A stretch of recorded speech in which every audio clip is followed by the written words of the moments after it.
Yo, what's going on, what it do, Scat Squad. Welcome back to another ASMR discussion. We have a lot of great things that's going to be in this video.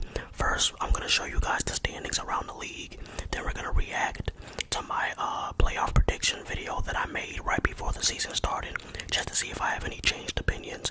And then after that, we're going to check out 2 to 3 teams from each conference just to react to them, see how they're doing and what their expectations are. So it should be a really lit video, man. And make sure you like the video if you missed this era of basketball right here. I seen this on Twitter, man. It has some of my favorite players, plus my favorite player, Rondo, man. Missed those times. Alright, so let's get into the standings, man. Let's check it out. So we have Boston at number 1. Milwaukee is at the number 2 spot. They started off rough, but they've changed it around a little bit.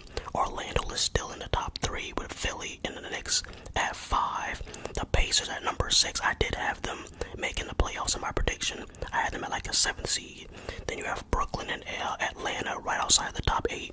And then you got the little scrubs at the bottom, man. Chicago just needs to blow it up, bro. Just get rid of both of them, Levine and DeRozan. Stop wasting people's time. Alright, and then the West, we got Minnesota at 1. OKC with Shea at number 2. Y'all peep out, Ant is ahead of Shea in the standings, but we're gonna leave that alone. Then Denver's at 3 with the Lakers at 4, Dallas at 5, Sac at 6 with Phoenix at 7, and the Pelicans are number 8 right now. Then you got the Clippers and Houston fighting for the top 8 spot, and then you have the Warriors right outside the play-in tournament, which is shocking to every NBA fan. I don't think there's one NBA fan that I know who actually had the Warriors that outside the top 7 seed, or just to be in the playoffs. Alright, so this was my my playoff prediction. This is what I came down to. It came down to the Nuggets and the Celtics in a 6-game series where I have the Celtics winning. No, I'm not just picking them because the Celtics are my favorite team. I truly believe that we're going to get matched up against the Nuggets, and I feel like as long as Kristaps is healthy, we're going to be in. It's going to be a 6 or 7 game series. If it goes to a 7-game series, the Nuggets may have, I'm not going to lie, but I feel like the Celtics, we're going to beat them in 6, alright? Alright, so let's just start with the other matchups, alright? So in my standings, I had the Nuggets as the number 1 seed going up against the Thunder. I still do feel like the Thunder will be a bottom, maybe an 8 through 5 seed right now. They're number 2, like I said. I don't expect them to stay that way. They are a good defensive team. They get out and run in transition. But yeah, they're a very young team, and I expect other teams to catch up to them. The Suns are a top 5 seed. Well, not top 5, but they're in the playoffs. They're in the top 8, and they haven't even been fully healthy. So teams like that, I feel like, are gonna catch up to teams like the Thunder. And then in mine, I did have the Mavericks missing the playoffs. We're gonna talk about the Mavericks later in the video. But yeah, I had the Mavericks at first at the 8th seed, but then I was like, nah, I don't trust their defense and their chemistry, so I took them out of the playoff prediction. I had the Kings at 2. Now, this was looking like a spooky pick because the Kings started off the season kind of mid. They had some injuries. De'Aaron Fox missed a couple games, but now they got their groove back. They're playing like the Kings from last season, so I feel confident that the Kings will end up being a top 4 seed. The Clippers are at number 6. The Clippers have been trash. Now this was before the addition of James Harden that I gave this prediction, but damn, man, that Clippers trade really made them worse, man. James Harden it's just too many isolation players, man.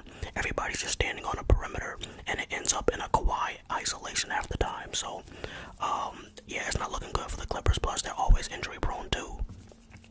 The Warriors I had the Warriors as a 5th seed. Now this could go either way. Right now, it's not looking good, but hey, it's Stephen Curry, man. He could end up being a top 6 seed. I'm pretty sure. Alright, so now let's talk about the Timberwolves. Alright, we're going to talk about the Timberwolves, and make sure you check out the description to see what teams I talk about. Alright, so let's talk about Rudy Gobert and Anthony Edwards. These 2 are the primary reasons why the Timberwolves are the number 1 seed in not only the Western Conference, but why they have the best record in the league. Anthony Edwards is averaging right under 26 points, 5 and 5, and don't let that points per game fool you. Anthony Edwards plays games injured more than the average player, so he's been playing the last week or 2 pretty injured, so I expect his points per game to go up towards 28. Rudy Gobert has been amazing, man. Had a double-double the other night. and he's probably the main reason why the Timberwolves have the best defense in the league. Now, a lot of people gave up on Rudy Gobert because they say he got exposed in the playoffs last year. Even I have to admit it, I said it too. But we didn't take into account how bad the Utah Jazz perimeter defenders were, making Rudy Gobert's job harder. Now that Rudy's playing with Jaden McDaniels, Anthony Edwards, Alexander Walker, he's playing with capable defending guards, and now all they have to do is just play good defense. And even if they get, even if the offensive player gets past one of them, they have Rudy Gobert back there to funnel the offense towards. So it's really working out. I really like them, man. Anthony Edwards is taking a leap in his playmaking ability. He's not forcing shots. In previous years, there would be certain plays where Anthony Edwards would just have tunnel vision, and he would go up on like 2 or 3 people. But now you're starting to see from this season that Anthony Edwards, when he collapses the defense, he's kicking out the shooters wide open in the corner or on the wing. So I like what Anthony Edwards doing. I'm happy about his evolution. I think they're going to be a top 4 seed. They may not be number 1, but they'll be a top 4 or 5 seed going into the playoffs. Alright, so now we got Luka, who's having a career year averaging 32, 8, and 8. Ridiculous, bro. This man puts up crazy stats like this: 36, 15, and 8. This man is going to be a top 5 statistical player in NBA history with players like LeBron, Tim Duncan, Will Chamberlain. Like, he's going to be in that echelon of players in terms of statistics. Now, I can't talk about rings because that's another subject, but as far as statistics, he's going to be a top 5 or top 10 statistical player ever. But the Dallas Mavericks started off this season very well because, like I said, I had them missing the playoffs. I had them as the 8th seed, and then I took them out and put them at the 9th seed. But they came out and won a really good amount of games early on. Over the last few games, they've lost some tough ones, and now it looks like they're going down the standings every week, so I could end up being right. But it's really a 50-50 goal. They're one injury away from being right back out the playoffs, man, because they're not that deep. And they're relying so much on Luka. That's what it really is. They're so reliant on one person to do everything. Even with Kyrie being there, it's more like a your turn, my turn type of thing. But credit to Kyrie because he's doing his job, man. Kyrie can't do much things better. But I don't see the Mavericks being like a top 5 seed or anything. I think they'll be like somewhere between like 4 through like 10 or 4 through 9. Alright, so let's talk about the Lakers. The Lakers, this is going to be our last Western Conference team. The Lakers started off rough, but now it looks like they've gotten their stuff together. They're in the finals for the in-season tournament where they're going to go up against the Indiana Pacers, who we're going to talk about next. But yeah, LeBron James is still the best player on the team, which is sad because Anthony Davis just is not taking the reins over. And I expected this because when they got AD, I was like, you're mortgaging your future for a ring now. But Anthony Davis cannot be your number 1 option to lead a franchise, man. He's never done that before. Even when he was with the Pelicans, he was never, even though he was the number 1 option, he dominated statistically. He can't carry your franchise as the number 1 option, man. That's just not his game. He's like a number 2. He's better suited off as a co-star. But the Lakers, they're getting better. I feel like they just need one more capable scorer, but Gabe Vincent is still injured. But yeah, man. Alright, so now let's get into the Eastern Conference.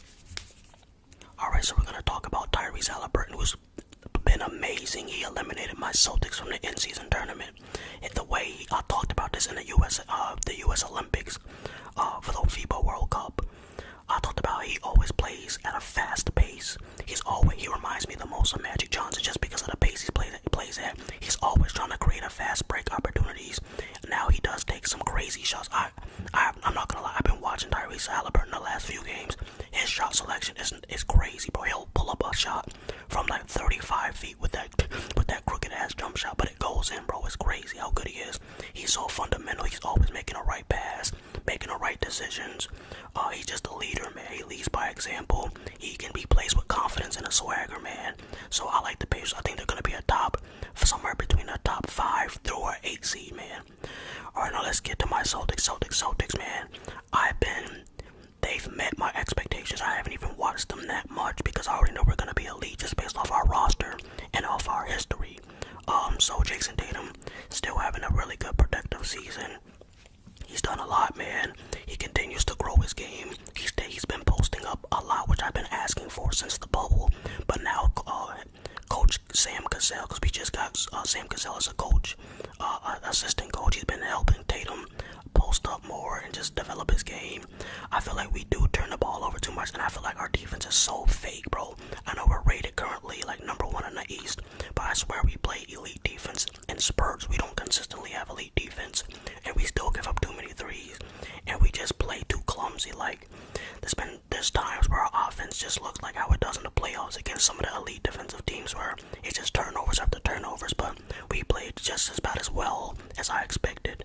Now the Bucks played worse in the regular season than I expected, because I had them in one of my playoff prediction videos. I said that I don't see Milwaukee defeating the Boston Celtics or the Miami Heat in a 7-game series, but I expect them to dominate the regular season. They came out this year and wasn't even dominating the regular season.